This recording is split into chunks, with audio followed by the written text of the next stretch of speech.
Let's start. Dean Sanobi, thank you so much for joining and agreeing to providing opening remarks. The floor is yours. Well, thank you, Dina. So it's my great pleasure to provide some opening remarks. So good afternoon from Tokyo. I'm pleased to welcome you all to this launch event for the great book entitled Infrastructure Spillover Impacts in Developing Asia. So first of all, I'd like to congratulate the editors, Dina Azkarieva, Sitaram, and Professor Yoshino, and the authors of chapters, including my friends Ranjita and Deepash, among others, on the successful publication of this very good book. The book was produced through 4 workshops held in 2021 and 22. Those workshops were entitled Analyzing Infrastructure Impacts in Asia Through Big Data. So first one was about the kind of concept of spillovers financing. The second one was focused on the geospatial futures for spatial impact, social impact. And then the third workshop focused on the aspect of the, our context of COVID-19. And then the last workshop was mostly about social spillover assessment. So through these workshops, the book was produced. So I would like to thank all the speakers and the participants in these workshops for sharing their insights. And also I'd like to thank the collaboration and support of the Carrick Institute. And then I think the people gathering in this virtual space do not need my explanation about the importance of infrastructure and the infrastructure investment and the financial gap. But let me review the kind of ADB's estimates made in 2017 before the pandemic by using data up to 2015 or 16. In those days, ADB estimated that developing countries in Asia and the Pacific would need the investment of $1.7 trillion US annually from 2016 to 2030 in hard infrastructure investment, including infrastructure contributing to climate change mitigation and adaptation to maintain the economic prosperity and also environmental prosperity, and also achieve a reasonable rate of economic growth. So in addition, the developing Asia needs investments in social or soft infrastructure. So in 2016, 18 Asian developing countries with relatively large population spent $673 billion on education and $867 billion on health, in total $1.5 trillion. Of these necessary investments, the financial gap was estimated to be about $460 billion per year for only hard infrastructure. And if the soft infrastructure investment is included, the gap was estimated to reach about $910 billion per year, which amounts to about 4.7 or 4.8% of developing Asia's GDP. So it's a huge amount of money. By the way, so if the participants today know any new reliable estimate, please share using this chat function of this device. And then my talk would naturally go to the question of how to fill the gap.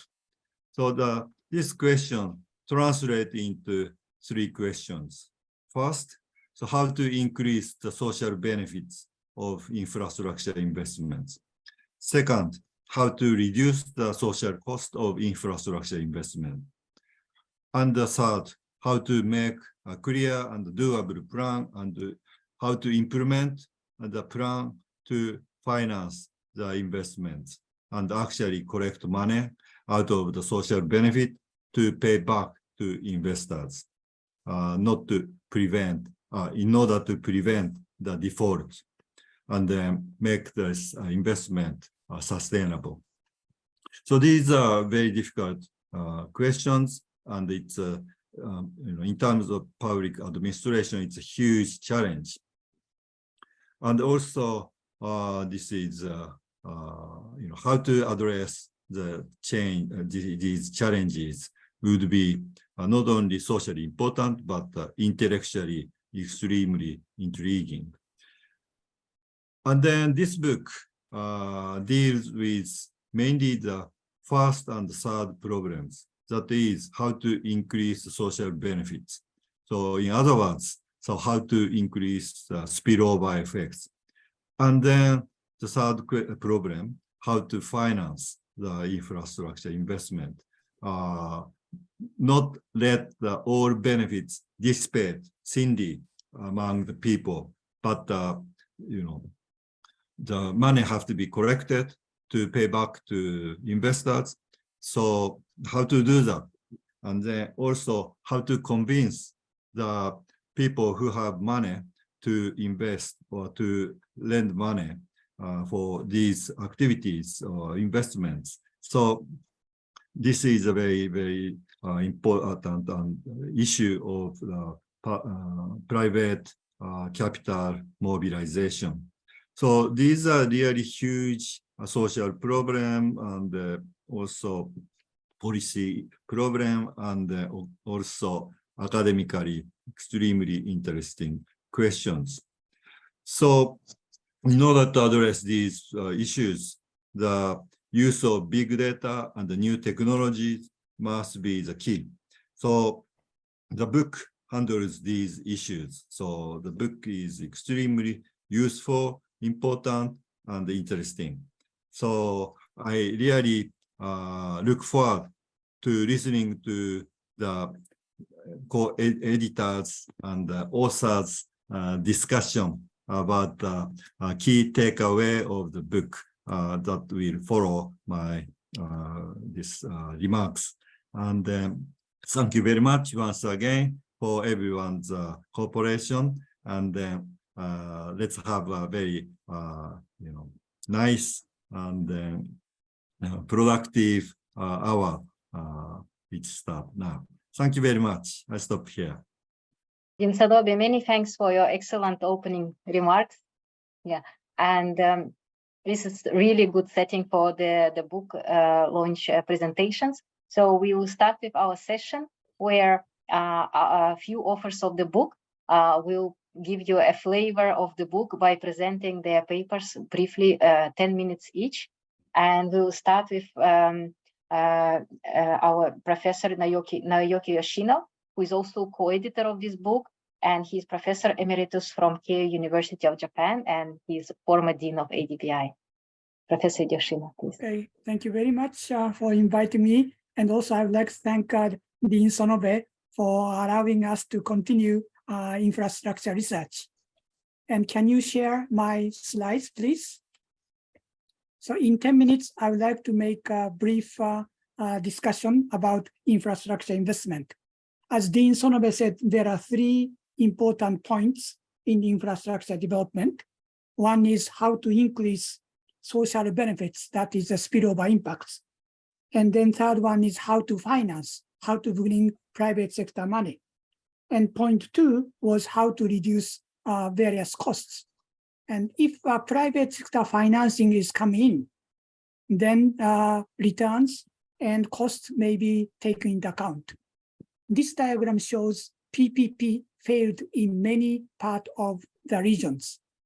One time I was invited by Latin America, and I went to Colombia when I was a dean at ADBI. They are talking about PPP failed a lot in Latin America. How could it be improved? So I was talking about the use of spillover effects. Please go to next. And Dean Sonobe mentioned how much in Asia private sector financing is very small compared to the second line of public financing. So in other words, private sectors are not so eager to put their money into infrastructure in Asian region. Please go to next. The basic reason why private financing was difficult is shown by this diagram. Left-hand side is users. Right-hand side is private investors. And private investors on the right-hand side prefer very high rate of return. On the other hand, left-hand side users prefer low prices or low fees. So PPP from the beginning has conflicts between the two. On the right-hand side, private investors prefer higher rate of return. On the other hand, left-hand side, users preferred lower rate of prices. So that is a contradictory from the beginning, which means we have to bring revenues from other sources besides these user fees. That is the idea of spillover impacts, spillover tax revenues. Please go to next. So traditionally, rate of return was in the black line. Only few projects are bankable. This R stands for market rate of return in the country. Only few projects shown in black line are bankable, but all others are below the market rate of return. So we'd like to bring this low rate of return into the red line, which shows most of the project will be viable and bankable.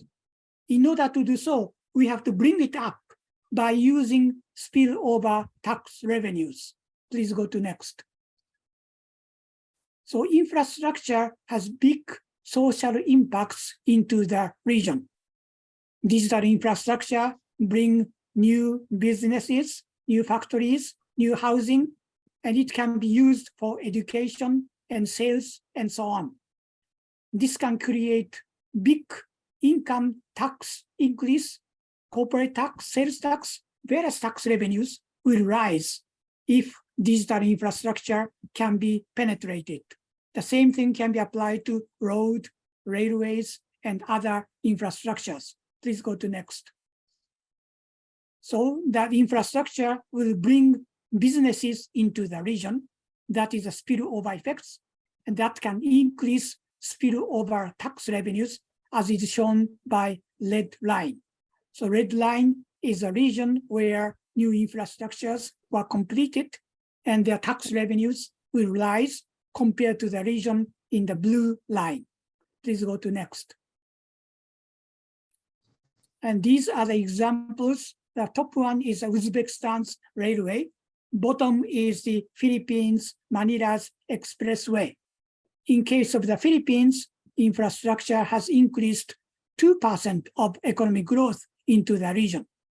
And bottom figure shows in the Philippines, tax revenues along the expressway increased almost 3 times as much as before after the completion of expressway.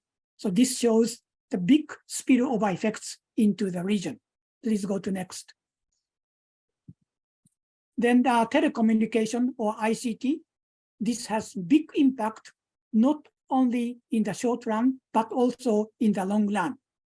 Digital infrastructure can bring businesses to the region, but also nowadays, education can be provided by internet and mobile technologies. And medical care becomes possible remotely by these use of ICT technologies. And education will have long-term impact for human capital development. Even rural regions, students can take the best teacher's lecture wherever they would be.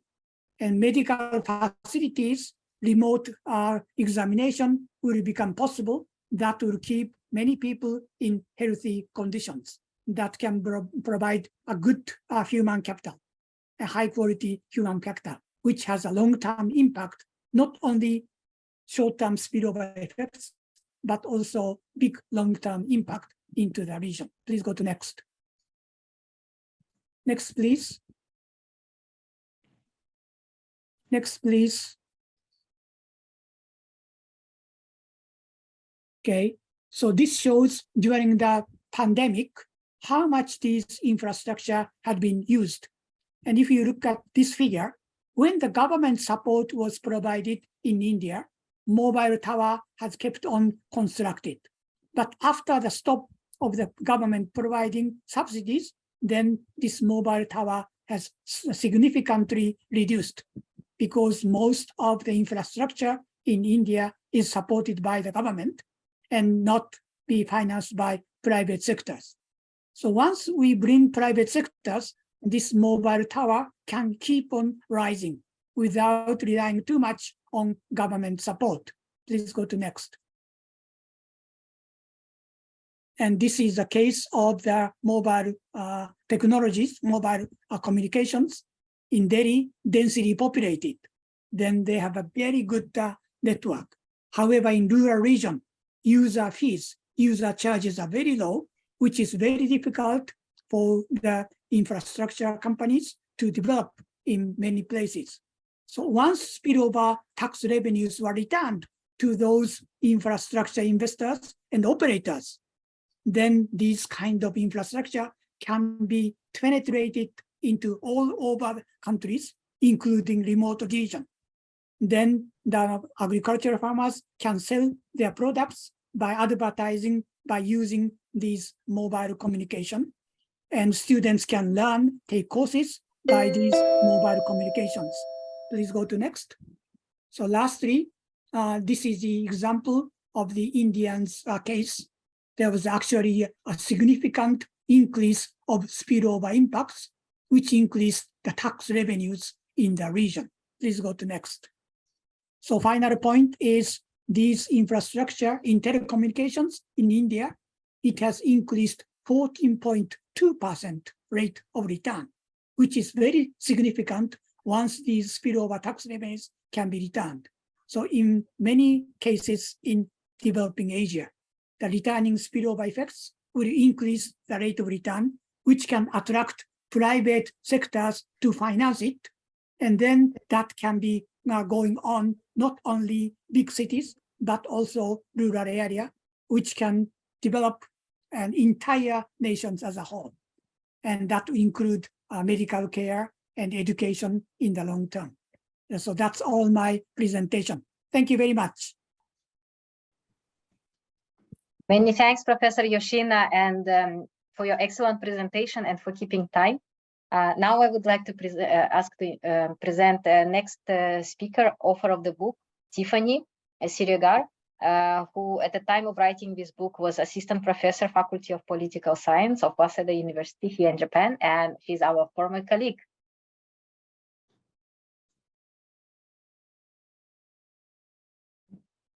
You are muted. Hello? Yeah, we can hear you. Okay, good. All right, so thank you very much for this opportunity. I'm very happy to be here, and I'm very happy that now the book is finally launched. So, hold on a minute. I'm sorry. Okay, so this presentation is the first chapter, I believe, of our book, and it's a continuation of what Professor Yoshino has just briefly discussed earlier.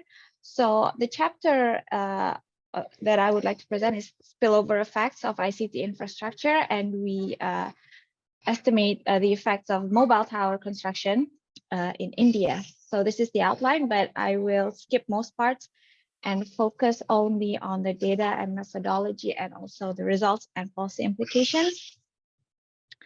So as briefly discussed, we saw how infrastructure investment, there's a huge gap, and the gap is widening, including for ICT infrastructure.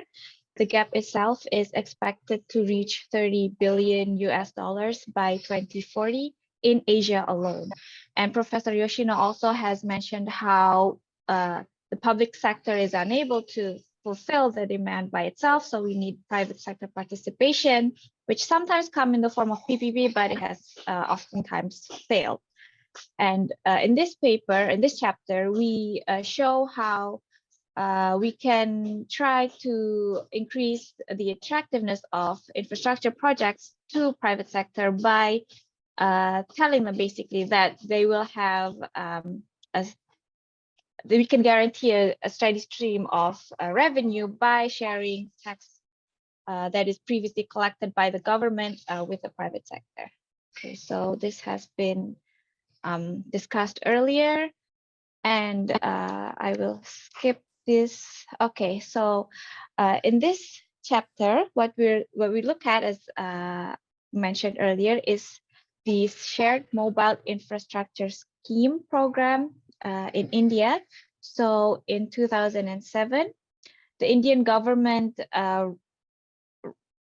rolled the SMIS program, which is basically a huge, it's a massive number of towers, 7,353 towers that were constructed throughout the program in 2007 and in 2013. And these towers were mostly constructed in rural areas because at that time, a lot of rural areas in India were not covered by mobile coverage. So as you can see in this graph, most of the towers were built late 2008 until late 2009, and it stopped at mid-2010. Okay, so because we want to look at the effects of the number of towers being built on tax revenues, here we see a little bit about the tax structure in India. So there are two types of taxes, state tax and central tax. And we, in this chapter, we only focus on state tax, which is dominated by commodity tax, followed by property tax and income tax. And in this slide, we can see on the left-hand side that taxes per capita and total tax has been increasing. Its revenue has been increasing throughout the years. And from the right-hand side, we can see that the amount of taxes vary by provinces in India. And here we can also see that the number of mobile subscribers or GSM subscribers. So I know now we have 5G, but at that time, GSM was the main network. So we use the number of GSM subscribers in India at that time. And we can see from the left-hand side of the graph here that the number was increasing. And on the right-hand side, we can see that most of the, well, Delhi as the capital has the most number of GSM subscribers per capita. Okay, so in this chapter, we want to see whether or not the SMIS program, which is illustrated by the number of mobile subscribers, has an effect on tax revenues. But first, we need to make sure whether or not SMIS program actually increased the number of subscribers or not. And so we run a simple regression, and we can see that, yes, the number of subscribers increased mostly in from 2009 all the way until 2013. So this is when the construction of the towers took place. So we can say that, yes, we believe that the SMIS program increased the number of subscribers during that time. And this is the data that we use. So we use data from all states in India, but of course, we faced some missing data problems and so on. So some of the newer provinces or those without data were merged together, and that leaves us with 19 states. And the years that we look at were from 2005 and 2016. So we stop at 2016 because there was a massive tax structure change in 2017, and we don't want that. So we stopped at 2016. This is just a brief overview of our data. I will skip this. And okay, so for estimation strategy, so what we do essentially is we look at the difference between the actual, so the solid line shows the actual number of subscribers for blue and the actual tax revenue for red. And the dotted lines or the dashed lines showed what the number of subscribers would have been if there were no new towers being constructed. For number of subscribers is in blue and red for tax. And we look at the differences between the two and to see whether or not there is a difference. And this is the estimation strategy. So we use the simple fixed effects estimator, and also we use two-stage least squares. And you will see why in a moment. Okay, so main estimations results.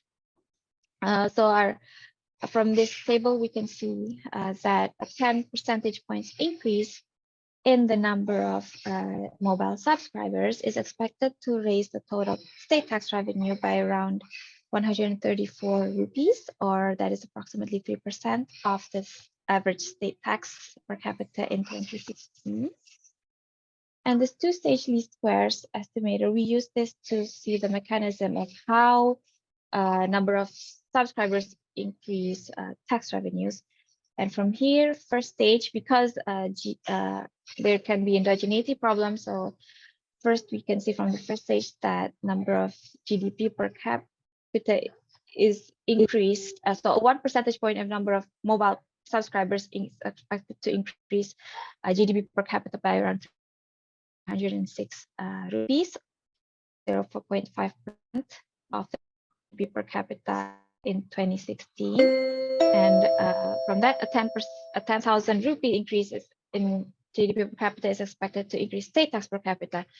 So this has been explained earlier, but in conclusion, we can say that yes, massive mobile construction increased taxes collected by the government, and some of the taxes we argue should be shared. So not only absorbed by the government, but it should be shared with private sectors, which can increase the confidence of these private sectors to invest in infrastructure projects. So in conclusion, that was our conclusion. And of course, our study has some limitations, such as the lack of sample that we used, but this is a data problem. The data was not available. And the second limitation is that we could have checked, well, we said that it increased economic activities, but that is somewhat vague. We could have checked with how was employment affected, how was the sales of goods and services affected. But again, data was pretty hard to find, so we couldn't do that. And the last limitation is not really a limitation, but a way forward. So once data became available, we can not only check the short term, which is what we did, but we can also see the long-term effects of how ICT infrastructure affects, for example, human development, such as because people can access education better or online healthcare better and things like that. So that is all for today's presentation. Thank you very much. Thank you very much, Tiffany. Excellent paper. And I forgot to mention that Tiffany produced this paper in such a short employment at ATBI. And she's a like early career researcher, excellent early career researcher. And thank you so much. I'm glad you'll be able to join, while we know you are very busy with taking care of your young children. So thank you so much that you're able to produce such excellent paper and present it also so greatly. Thank you so much. Thank you so much. Please stay with us. So next presentation. So we covered by Professor Yoshino water, Tiffany covered ICT. Now what's next? Roads. And the roads will be presented by Somnath Sharma. He's director at Reserve Bank of India, and Ranjita Mishra, she's consultant also at Reserve Bank of India.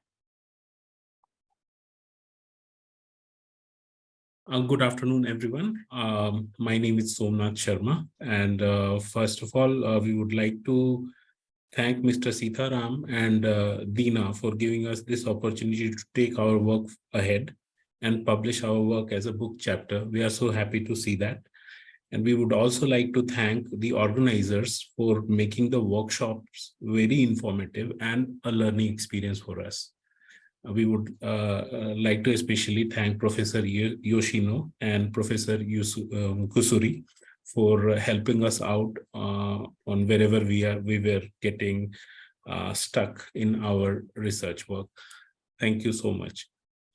So our chapter is on market access and firm performance, and we actually see the evidence of improvement in market access on the firm performance, and we see this evidence using data from India. Next slide, please. So what do we do in this? We actually see we try to establish whether infrastructure development has led to improvement in productivity in India or not. Okay, so it is an established fact that because of improvement in infrastructure, the transportation costs are reduced and it directly impacts the firm's profitability. And this has been proven by many authors, especially Ghani Goswami and Kerr, and Banerjee, Duflo, and Kian. They find that transportation network actually positively affect the per capita GDP across different sectors. So what do we do in our paper is we use the firm level data in addition to the geographical network data to estimate the effects of road network on the dispersion of firms' profitability, which we measure as a return on assets. We also check the robustness of our results using the marginal product of capital. So this chapter particularly relates with the work of Gibbons, in which he looks at the impact of the new road infrastructure on the firm performance. Next slide, please. So we use, in terms of big data, what we use is we use the Indian road network data shape files, and we use the district boundaries, and we use the nightlight data. And how we use these data, we'll go ahead and explain it in the further slides. So what do? Is we convert the GIS shapefiles into single connected road network.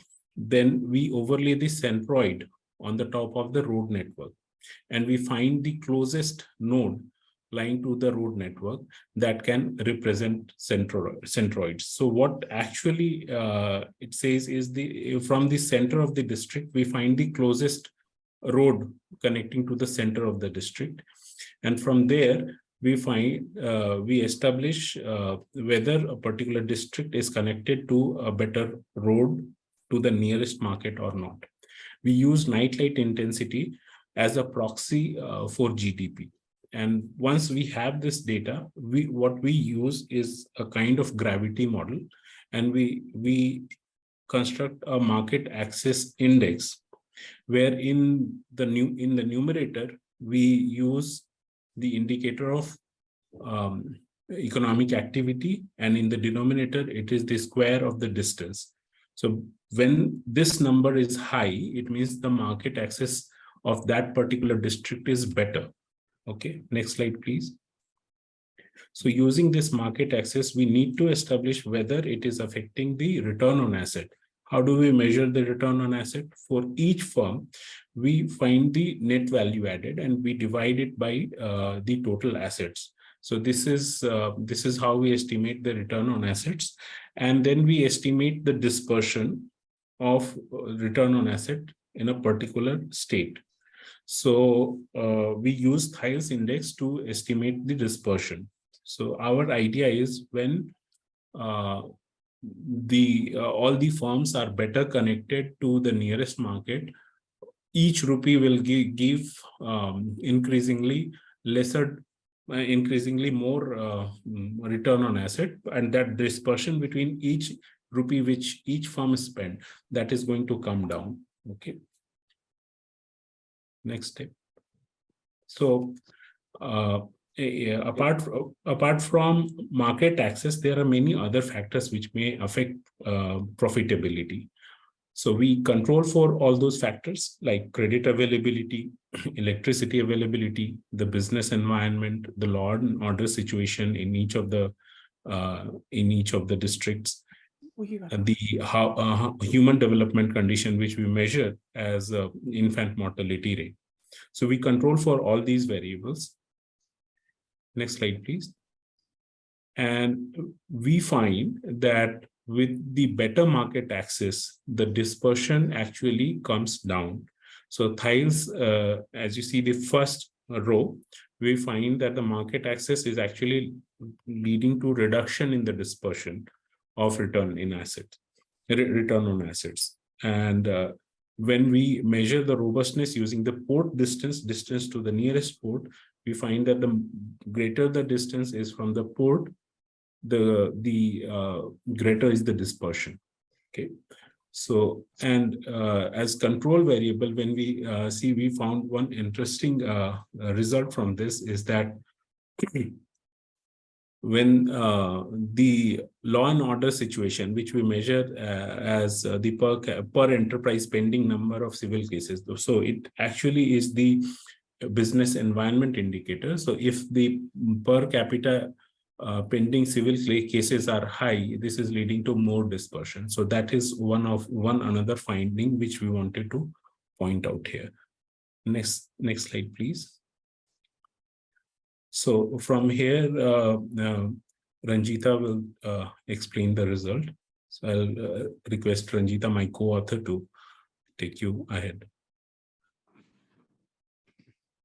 So first Ranjita, am I audible? Yes. Yeah, so first I'll briefly discuss the policy implication of our finding. So we have seen that with better market access through road connectivity, we see a net increase in firm performances of mostly manufacturing sector. So I would like to throw some light how this is going to happen. So what are the channels through which this productivity increases? So one may be this because of increase in revenue. Second is because of higher growth opportunities of firm due to expansion of market, and they can operate at a larger scale, and they can also diversify their customer base. Secondly, they also have high access to input and resources, and then thus they have like more motivation for competition and innovation in their production process.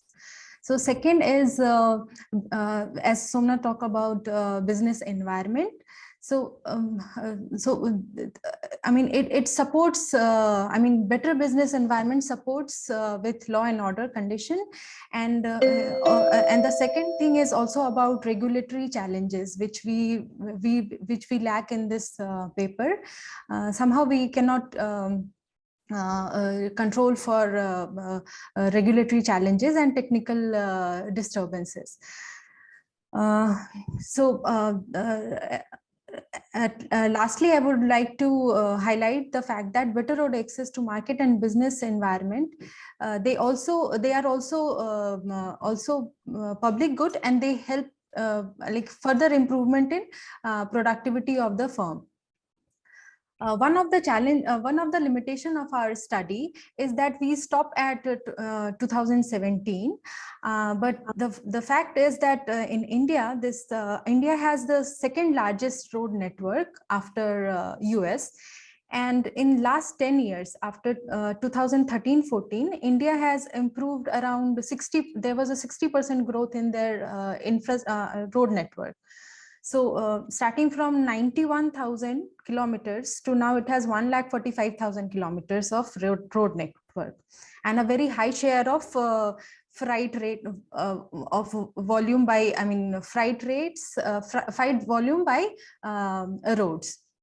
We recently have a production linked incentive scheme, which is also supporting small industries. So, I mean, we were like lacking these controls in our studies, and then we also couldn't control for these variables, and we cannot control for the quality of roads. Like, is it a state highway or is it a express highway? So, I mean, if given a chance, as you know, like once we have the data of all these variables, I mean, we can further work on it. And I mean, this is the identify literature gap. Yeah, so I stop here. Thank you so much. Thank you very much, Ranjita and Somnath. Excellent presentation and excellent paper using this big data nightlight survey, or nightlight data, sorry. So I would like next presenter who will show the impact of COVID-19. So at the time when we were working on this book, COVID-19 was really big shock. And although some people might say now, like COVID-19 is gone, so what is relevance? But it's still good to see the impact of the shock, such shock, what happens. So Kamalbek Karamshakov, he is associate professor and vice rector of Kyrgyz-Turkish Manas University from the Kyrgyz Republic. Ranjita, could you please stop sharing? Okay, thank you. Okay, thank you very much, Dina. And thank you all the ADBI team for giving us an opportunity to present the findings of our paper, and also for the opportunity for publication in the book as a chapter. So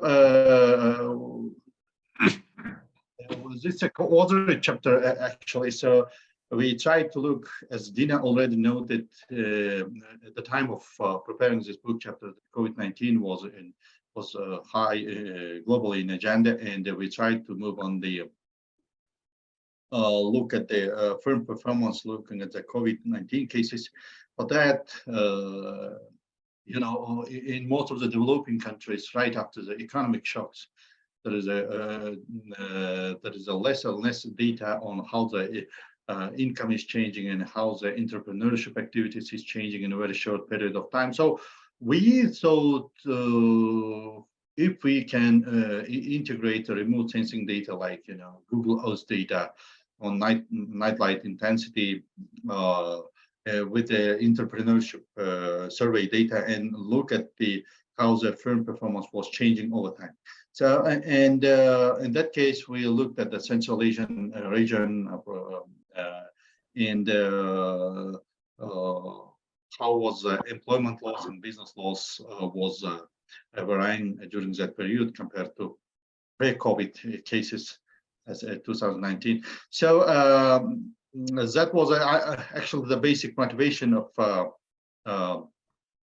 our study. So the main idea here is to focus on the Azerbaijan, Georgia, Kazakhstan, and Mongolia in 4 CAREC economies, Central Asian Regional Economic Cooperation Initiative by the Asian Development Bank, and look at how the COVID-19 related restrictions and other macroeconomic attributes was affecting the economic performance in these countries. So our analysis are based on the World Bank Enterprise Survey data for 2019, and what's interestingly, also for the follow-up survey of the same enterprise survey, which was done during the COVID-19. So actually, this sample four sample countries, and we have the baseline survey which was conducted before the COVID-19, 2019, and the follow-up surveys were during the pandemic. So there's an opportunity to compare the firm performance before and after. And we also used, as I noted before, we complemented this enterprise array with Google Earth data on nighttime light intensity. NTL data was collected on the regional basis within each country.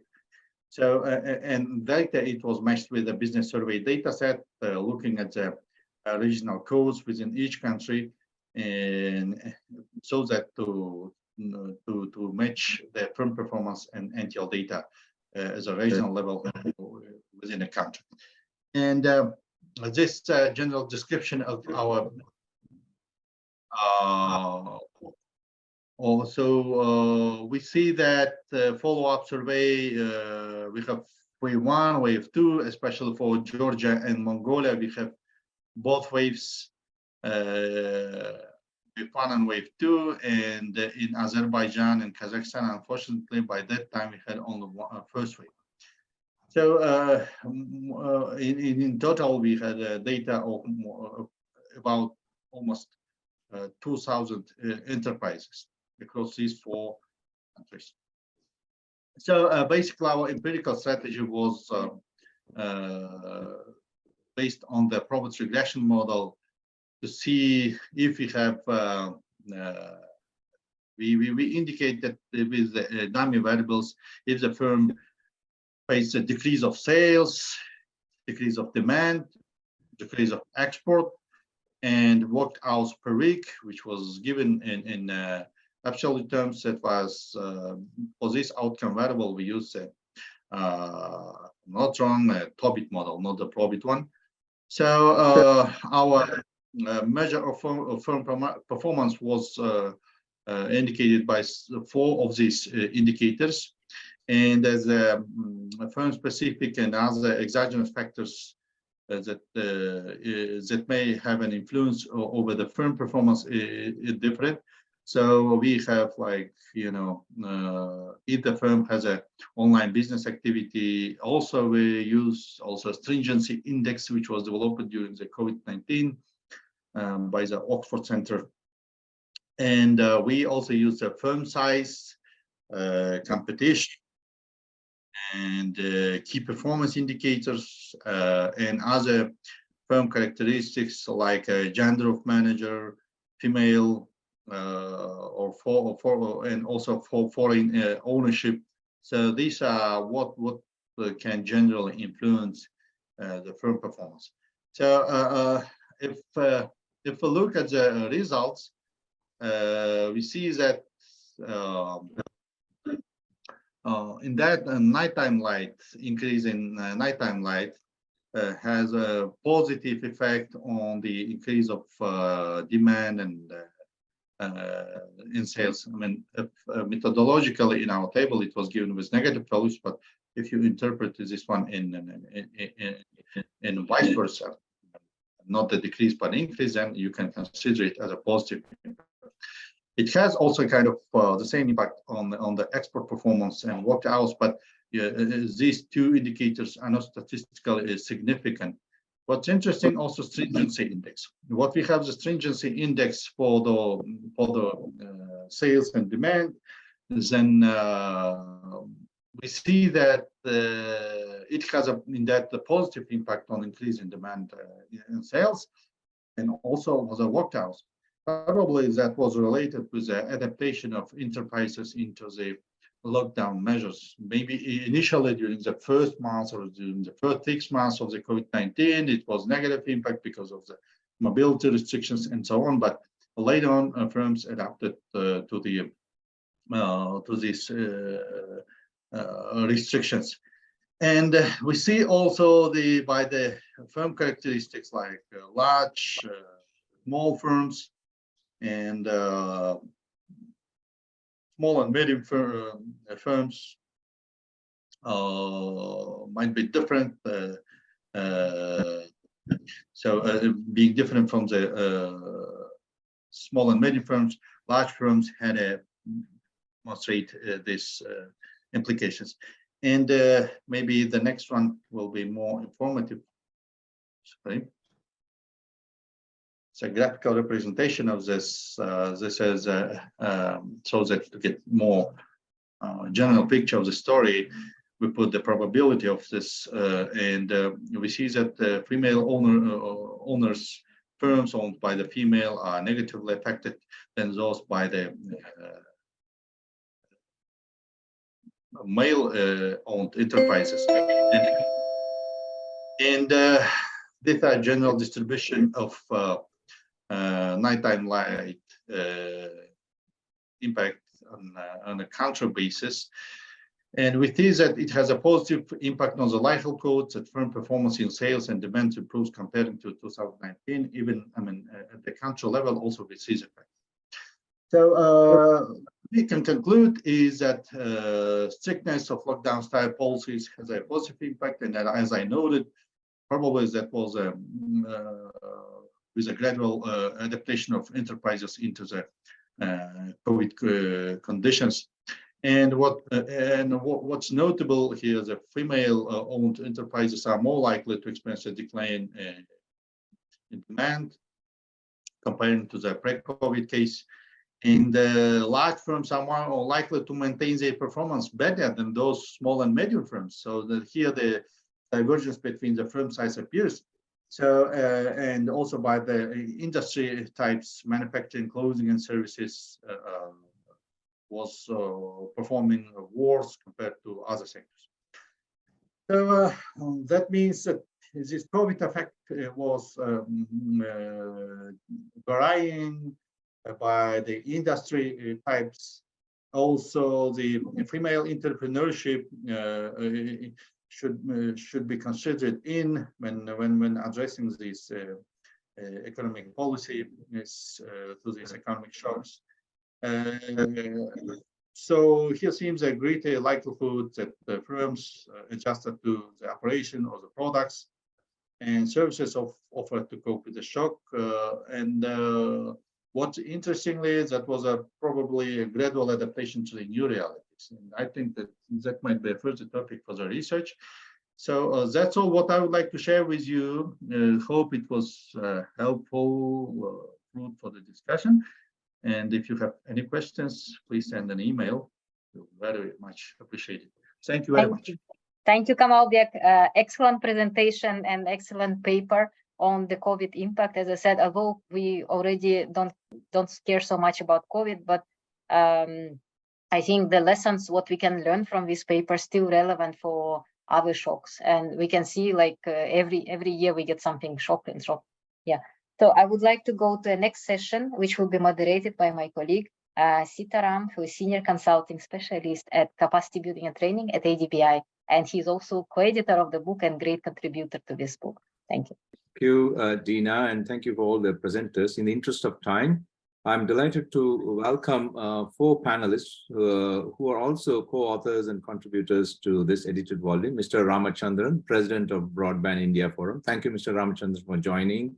Dr. Kai Xu, who was also formerly associated with ADB Institute. He is now Senior Consultant at International Development Department of Padeco, a big consulting firm in Japan. And Mr. Deepanshu Agarwal, also former associate at ADB Institute, currently consultant at Strategic Initiative Division of Location Mind, a startup in Japan. And Ms. Burucha Sulaimanova, who is a postdoctoral research fellow at OSCE Academy in Bishkek, Kyrgyz Republic. Welcome. Thank you all the panelists for joining. You can keep your screen on. In the interest of time, I'm going to ask each of you one question. So first to Mr. Ramachandran, the question to you is that you contributed to the book more as a practitioner, and we benefited from you sharing data. And we want to ask you, what are your comments on the spillover effect of such infrastructure like ICT infrastructure, and what lessons can be drawn from, you have been also leading telecom companies, what can be drawn from a private sector perspective? Over to you, Mr. Ramachandran. Thank you, Dr. Sitaraman. Thank you very much for having me here. And my thanks also to Professor Sonabe and to Professor Yoshino and Dina and all the other distinguished people here, speakers and panelists. After listening to all these brilliant presentations and talks, I do feel quite diffident in answering, which will be mostly subjective as a practitioner. Pardon me for that. I would like to first state that as regards spillover effects, it might be appreciated that India is a mobile-first country and 98% on mobile. So it is but natural to expect, quite unsurprising, that the spillover effects of mobile were the ones which attracted a bit of attention for some time. In fact, from 2005, it attracted some attention from us and not much else. And the real takeoff of spillover effects in India, for that I must thank Professor Yoshino. After our interaction with him, I think it was in 2018, that was when our eyes were opened about the possibilities of spillover effects and their potential for emerging economies like India. And we started going seriously into studies on that. And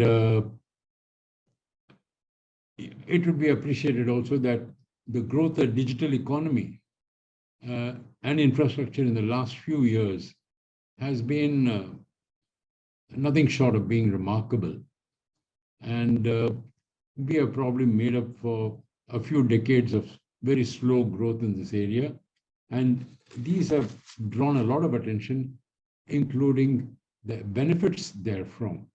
Today, everybody takes it for granted that there are tremendous benefits from digital service. In particular, I would like to talk about the IT-enabled services of apps, because other infrastructure is well known, but the hidden infrastructure of apps is what helped us plow through the pandemic. And a previous speaker was talking eloquently on the effect of the pandemic. So I would like to say that for India, it was a game changer. The way we adopted apps and used them during the pandemic to pull through with minimum damage. So there was a very symbiotic combination of conventional telecom infrastructure with the plethora of innovative apps which carried the day for India. Thank you. In particular, I would like to talk about Yes. the tremendous success we had in the area of digital payments. The digital payment infrastructure with a flagship program of UPI really has worked wonders. Today, everybody in the street vendors, the big shopping malls, the enterprises, everybody is on to UPI. And we have sort of giving that know-how to other countries also, which are taking it up. At least 3-4 countries have taken it up already. So we think that holds a big lesson for us in terms of what spillover effects can emerge from digital payments and digital transactions.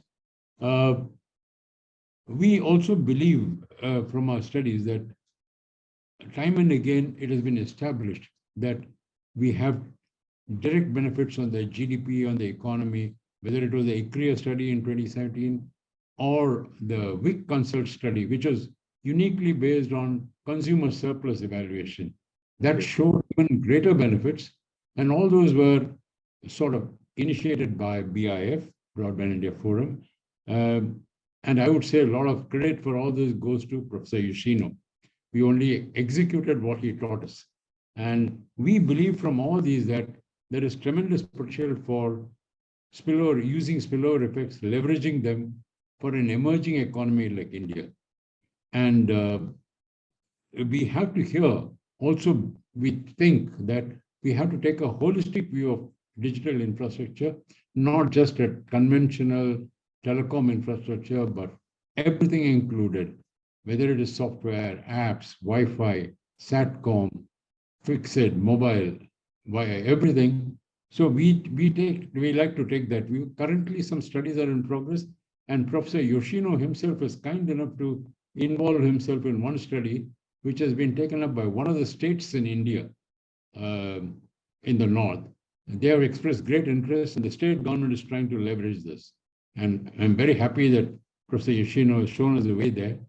And I would also like to mention lastly that the latest report in 2023 by three eminent professors of the Indian Institute of Management, Ahmedabad, have found, once again endorsed the spillover effects of apps and software and ITES, and they have said the findings that the spend is likely to be 800 billion by 2030. That is 12% of the GDP. It should be noted that I'm going to interrupt you because we have three more panelists and we only have another 8 minutes left. So can you just wrap up in 30 seconds, if you don't mind? Sorry, Dr. Sita. I'm finishing up in a few seconds. I'd like to say that the growth of the economy would be about 32%. So 4 times the GDP growth is what the economy can leverage and produce for us through the various instruments of digital infrastructure that we can create. Great. And I think this holds big lessons for us in India, and we have a long way to go. Thank you for your patient hearing. Thank you, Mr. Ramachandran. Now, let me quickly go to Dr. Burulcha. We had the presentation on the COVID impact and how the supply chain has become vulnerable, particularly in developing countries. So the question to you is based on your research and what we have in the book. How do you think project developers, both government and private sector, may prepare for the impacts of the cost overruns stemming from the potential supply chain disruptions? Over to you, Parucha. Can you please keep it in about 3 minutes so we give chance to other two colleagues after you? Okay, thank you very much. Thank you very much for raising such an important question. So to address this challenge, several strategies can be implemented along with conventional methods to mitigate the disruption in supply chain. Strategies like diversification of suppliers, developing contingency plans, and local sourcing, financial planning. We may suggest using advanced digital technologies such as digital supply networks, which provides real-time visibility in supply chain and allow to take prompt decision-making based on big data and real-time analysis, such as modeling techniques, using predictive modeling techniques, and we can map out the potential vulnerability in supply chain by using these kind of technologies. And in general, project developers, both government and private sector entities, can, by embracing digital supply networks and digital technologies, can enhance their supply chain and implement agile strategies to mitigate the impacts of cost overruns resulted from supply chain disruptions in general. This is the answer. Thank you so much. I'll come back to you if you have some time left. Now let me move to Dr. Kaishu. I know you had contributed a paper, but we could not slot a full presentation by you. So I thought of giving you first, maybe in a few minutes. Could you just share what are the key messages from your paper on how to revive infrastructure investment as a driver of resilient development? Over to you, Kaishu. Yes, thank you. Thank you very much for having me for this discussion. Yeah, in this book, we had a paper that I worked with Dr. Sitaram and Professor Yoshino. It is based on Taipei high-speed rail. It's an empirical analysis to justify the spillover effects. However, there is one thing we haven't touched from this paper. So we identified the financing gap of the infrastructure development. What can we do? First is to find the new resources for the financing. It can come from the spillover effects. Second, we can save the cost and use the limited capital efficiently. So how to save the cost? In this paper, we proposed a concept called land trust scheme. So it is intended to solve the problem of land acquisition, which is a very heavy initial cost to the investors. So the concept is to change the buy and sell situation to a lease situation. So the landowners, they don't want to sell away their land, but they would prefer to lease out their land. And from the investor point of view, they don't have to pay a very large amount at the beginning, but we can introduce some intermediary entity, for example, the trust bank, to watch over the management of the land and also pay the annual fee or whatever negotiated fee to landowners. So in this way, we can extend this land cost in the whole project period. So this is how we can save the cost, especially the land acquisition cost at the beginning. And I think this issue, land acquisition and the associated delay of the projects is a headache to many developing countries in Asia. And also one point is to how to use the limited capital efficiently is to prioritize the infrastructure projects. So in ADBI blog post with the same name of Reviving the Infrastructure Investment After COVID-19. We give analysis on India's HESP projects, and we use socioeconomic indicators such as population density, GDP growth rate, and so on, and identified it is the good timing for India to develop its HESP project. So use the cost, use the limited capital on the urgent projects. So these are the messages I would like to share. Thank you.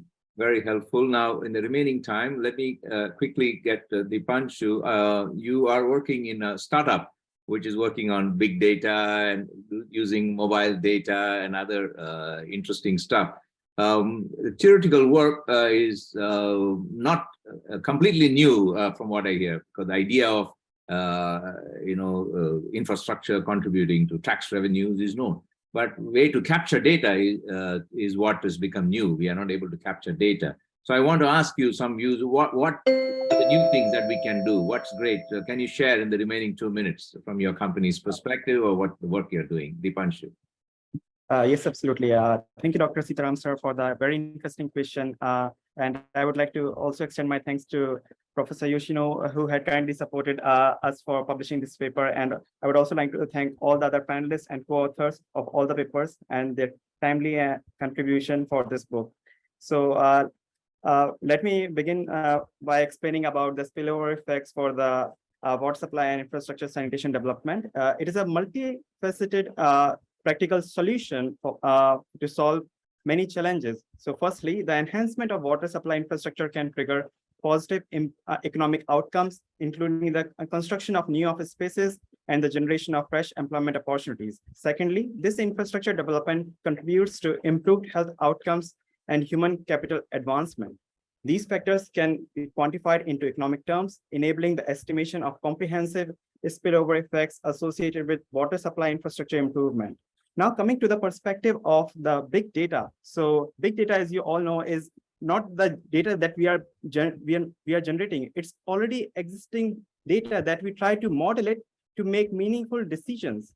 So as a startup or location mind, which has expertise in human mobility analytics, with the movement of the people, we can understand the behavior of people or how it changes with the positive impact of the water supply infrastructure development, how the population moves in those areas or at what times is the movement. So likewise, such data can be very helpful in implementing the theoretical model into the practical implications. So to summarize, I would just say that this model, after modeling the big data, empowers the decision makers to allocate resources smartly and formulate policies that harness the full potential of water supply infrastructure development. Thank you very much, Dr. Sitaram, for the time and the opportunity today. Thank you. We are on clock, so let me hand it back to Dina for the next part of the closing ceremony. Yeah. Dina. Many thanks for all for this excellent Q&A session. I would like to invite John Byrne, who is senior research fellow and also vice chair of research, to provide closing remarks. Thank you very much, Dina. I think we have already gone past the time, so I'll try to be relatively brief with these closing remarks. I'll just make a few points. First of all, I think that this is a very timely book with 8 excellent chapters looking at not only the impact of infrastructure itself, but its spillover effects, which are obviously very important. The book covers different areas of infrastructure, including ICT, which of course is a very important new area, relatively new area, transport and water, other very important areas. And as well as that, it looks at the impact that infrastructure can play on firm performance. So I think, as I said, I think it's a very timely book. There have clearly been some fiscal pressures over the past few years in very many number of economies, which may have derailed progress on infrastructure investment. And I think that the book highlights very well the conditions under which infrastructure development could be progressed, including, for example, at the macro level, and enhancing institutions and creating an environment for inward investment in these types of infrastructure areas. I think infrastructure, as we know, it's quite a broad term, but As was pointed out by many of the authors, the area of digital infrastructure is key for going forward, and it can create a lot of efficiencies in terms of enhancing the potential output of economies and reaping economic benefits in that regard. Finally, I would say that the issue of financing is something that is very important. Some of the chapters look at this in some detail at the sector-specific level, but I think engaging the private sector will be something that will be very important going forward, and it will be really up to national governments, firstly, to provide the appropriate policy framework and regulatory environments to facilitate that engagement with the private sector, but also risk sharing will be key going forward, public-private partnerships, and these types of financing arrangements, particularly given the stresses that many economies face on the fiscal side. So, given that time constraint, I will stop here. I'd like to congratulate all of the authors and the editors of the book, and I'll stop here. Thank you very much. Thank you, John, and especially for reading every paper and reviewing every paper and commenting and helping to improve some papers. Thank you so much. I learned a lot, so thank you to all. Great. Thank you so much, everyone. Yeah, so we will close this event. Thank you, and looking forward to see you in